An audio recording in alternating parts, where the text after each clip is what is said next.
Olá, bom dia novamente. Antes da gente começar o vídeo, eu queria deixar uma indicação para vocês. Eu estava lá selecionando os livros e me ocorreu isso. Isso aqui é um dicionário de filosofia. Eu acho que é mais do que sugestivo que vocês procurem em casa, nesses dias, baixar em PDF algum dicionário filosófico. Não necessariamente esse, mas algum dicionário filosófico. É muito simples. Só você jogar no Google dicionário de filosofia ou dicionário filosófico, PDF, baixar, tem vários gratuitos ou online, para te servir como modelo ali de condução, de orientação, sempre que você tiver alguma dúvida conceitual e não conseguir a tempo me recorrer, me encontrar, tá? Já que a gente está num momento aí de exceção. Pois bem, lá na aula passada a gente estava falando do Maquiavel, do Nicolau Maquiavel, que é o grande ali representante da filosofia política no que diz respeito à tradição renascentista. E eu havia dito que o Maquiavel foi muito decisivo para o pensamento do Thomas Hobbes.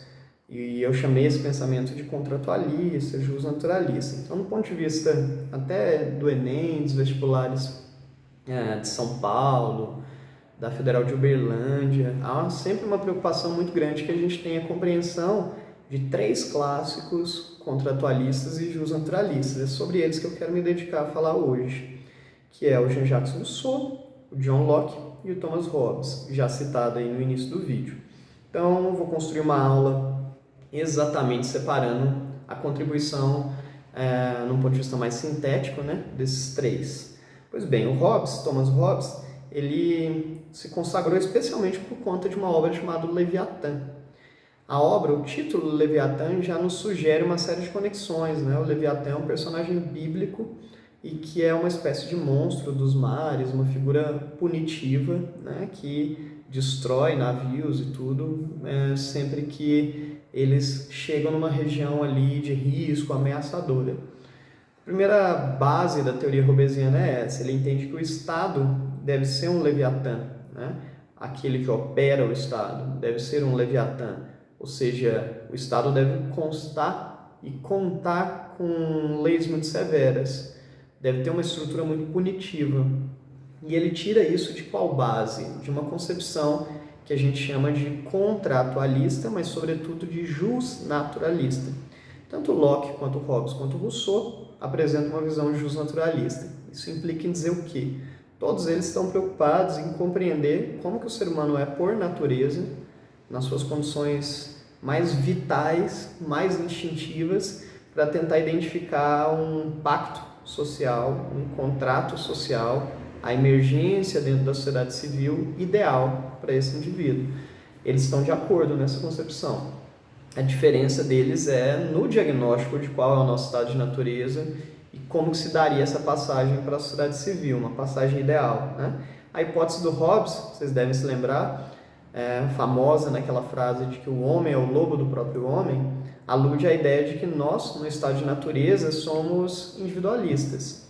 Claro que o individualismo é um juízo moral e é um juízo de valor da sociedade civil, mas o que eu estou chamando de individualismo? É no sentido de que biologicamente, instintivamente, a gente quer sempre preservar a nossa vida. E a gente é capaz de colocar do outro sobre a ameaça, instintivamente, para assegurar a nossa. Isso leva o Hobbes a crer que todo pacto social ele é artificial. Nós não somos seres gregários por natureza, não somos seres coletivistas por natureza. Daí ele diz que o homem é o lobo do próprio homem, no sentido de que a gente, embora viva em bando, a gente é capaz de exterminar os nossos comuns sempre que estejamos sobre ameaça, né? Assim sendo, a única forma de resolver esse problema é por meio de um Estado forte, de um Estado punitivo. E ele idealiza isso, essa construção de uma coletividade harmônica, mesmo que artificial, na figura de uma estrutura monárquica, né? Do Estado absolutista. Sem dúvida nenhuma, Hobbes é a maior influência, ou pelo menos uma das maiores influências para a formação dos Estados absolutistas, especialmente ali no contexto do que a gente conhece hoje pelo Reino Unido. Uma outra coisa interessante no pensamento do Hobbes é a ideia de que, para ele, no estado de natureza reina o medo.